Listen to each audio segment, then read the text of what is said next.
the most revolutionary thing that we've done in banking would have been real time.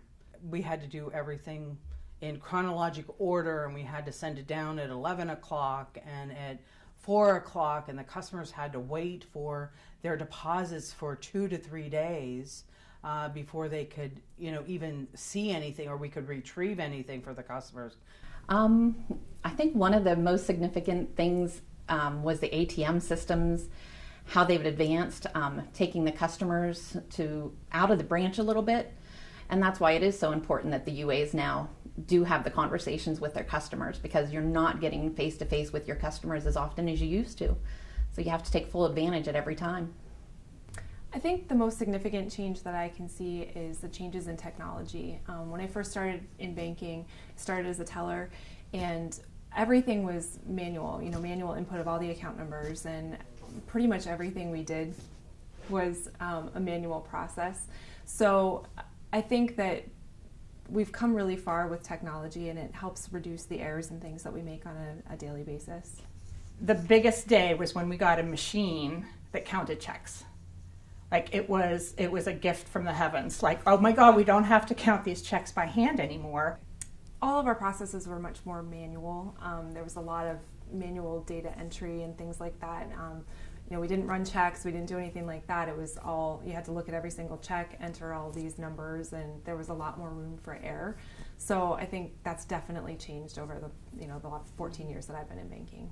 Like everything we did, counting the checks by hand and filing checks and folding them and stuffing, and it was such a waste of time. When we think back to what we used to do, it's kind of crazy that we spent the time doing that.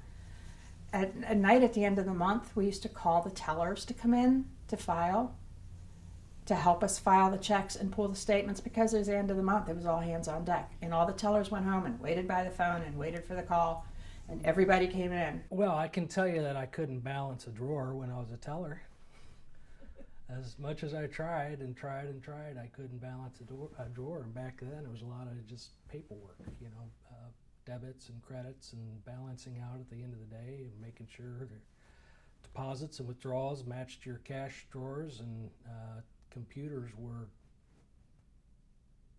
there. We didn't have imaging systems. No, there was no document retention system.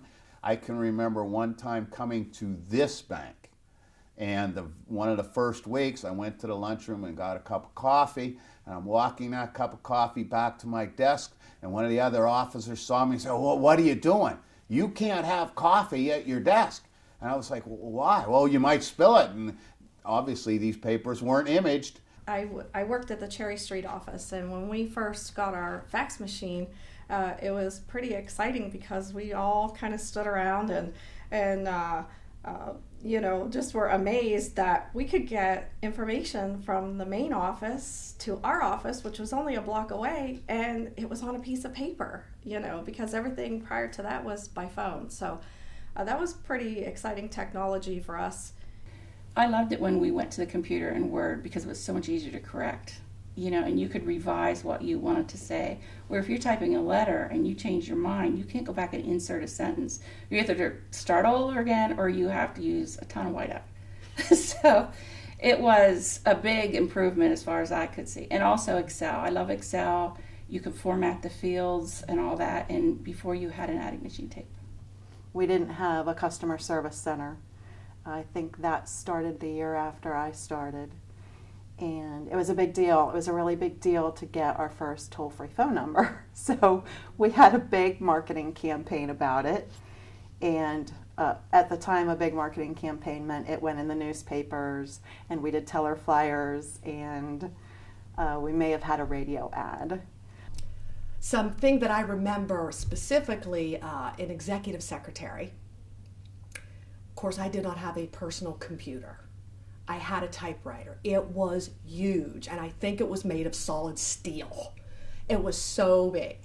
And I had a dictaphone machine. So the officer would sit in his office and he would dictate into a telephone receiver. I would listen to it at my desk, and then I would type the information. The teller's role has changed dramatically over so many years since I have been here. We used to count pennies and quarters by hand off of the counter, and we would put them in the rolls. We then, if we had a whole lot of them, we took them downstairs, and there was this massive machine that actually allowed us to, the coin rolls were already crimped, and then we stuck it in the machine and made a funny noise, and that was progress back then. Nowadays, when we get coin in it, it comes wrapped from Brinks or whoever delivers to us. Back in those days, we would wrap it ourselves. So that was part of the messenger job, to go down the basement every morning and wrap coin. And we had a machine down there, and it was actually kind of fun for a while. But one day the lobby was full, and Dwayne Shifter was the head teller back then. He says, Paul, he says, I need you to wrap a couple bags of dimes. I said, all right. So he says, normally we would take it down the elevator in a cart, but I thought, I'll just throw it over my shoulder, take it down. So as I was walking downstairs, I hit the stairway, and at the bottom of the stairs, we had like 3 or 4 aluminum step ladders. Well, as I took my first step down the steps, the bag ripped. Do you know what it sounds like when $500 worth of dimes are bouncing off aluminum ladders? And needless to say, the lobby was full of people. So everybody was sort of looking around, and all of a sudden everybody just broke out in a big laugh. You know, it was good. The bottom line is I had to find all those dimes. I found all but 3. So I thought that was a moral victory in itself. With the equipment, it was so big. The printers were ginormous. And I do know one evening I was reaching in for my printout, and the prongs caught my sweater and pulled me. Actually, my upper body was in the printer, and my face was up against it, and I couldn't move. And Carolyn Smeal actually walked by the window, fortunately, and saw us, because now you know how we have the icon that you can just click on for help desk. Back then it was just yelling help. So Carolyn was the original help desk, and yeah, they got me out. It was all good. You know those little tags they say, like, don't have your jewelry and things around machinery that can get caught. Yeah, well, at least I got caught in there. The challenge to being a trainer is we always have to learn the new software or the new skills so that we can get up in front of a group of people and present them and not look like, complete idiots, or we don't know what we're talking about. So my team specifically is challenged by that, and they enjoy the challenge of learning something new, and we master it, and we create notes so that our frontline people they can refer to them on a regular basis when they need to, because there's 4 of us. We can't really be out and about helping them. So we enjoy the challenge, and new things are coming across my desk every single day. So there's never a dull moment. They've always been so good with the training that it's never really been an issue, but when you grew up using calculators and going to a computer system, it's amazing to see the difference. I mean, it's exciting, the change. You have to, the banking industry changes all the time. You have to keep up. You have to be able to, and you have to be able to offer what customers want, and it's all technology. I mean, that's where it is today. When we were the tellers in the past, you just spent your day just cashing checks and making deposits, no free time for anything else. With the technology advancements, now you're able to talk to your customers, get to know them, make sure that you're meeting all their needs, so it's so much better nowadays. Nothing was electronic. We did everything with paper. We had our own computer room, big equipment. We folded statements by hand, if you can imagine that. Checks were filed and then mailed out to customers every month. So there were no images. We just put them through readers. The computers were coming of age, and people weren't used to working on a computer. And it was difficult for some people. And of course, everybody has different learning curves, but it was touching a computer for the first time.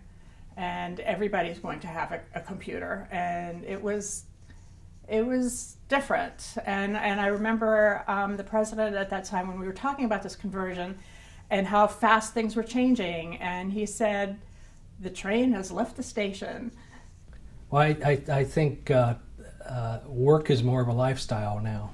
It's not just getting up and going to work. It's it's something you're committed to 24 hours a day, whether it's checking emails or voicemails or seeing clients on the weekend or in the evenings. It's more of a lifestyle. It's a much bigger commitment than what jobs were for me earlier on in my career. It's been really an unbelievable experience, and when you talk about change, we've changed from one person to about 105 people. We've changed from 0 branches to now 11 offices, 11 branches, and some funny stories I remember when we started our first office that we leased from PNC Bank. When we started, and we took over about a month after PNC vacated. So customers would come in, we had Erie Bank on the sign, and they look around and they say, "Is this PNC?" And we say, "No, this is Erie Bank. We'd be glad to have you. We'd love to talk to you about our bank." And they're like, "I don't think so," and they don't leave. So that was a challenge. And eventually, we started getting customers. We started gaining customers. And another funny story I can think of is we had just about a party when we actually had 2 cars in the drive-thru at once. Trust me, that was a big deal. When we had 1 customer, that was a big deal because usually when they came in the bank, they were looking for PNC. They weren't looking for Erie Bank. But eventually we added customers, we added branches, and on that first office that we leased, it was a branch that was maybe made for 6 or 7 people. I think when we left we had about 15.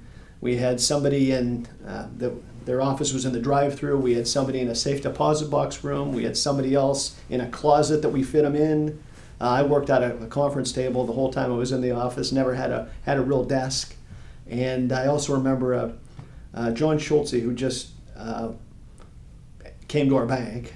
We put John in the drive-thru because there was nowhere else to go.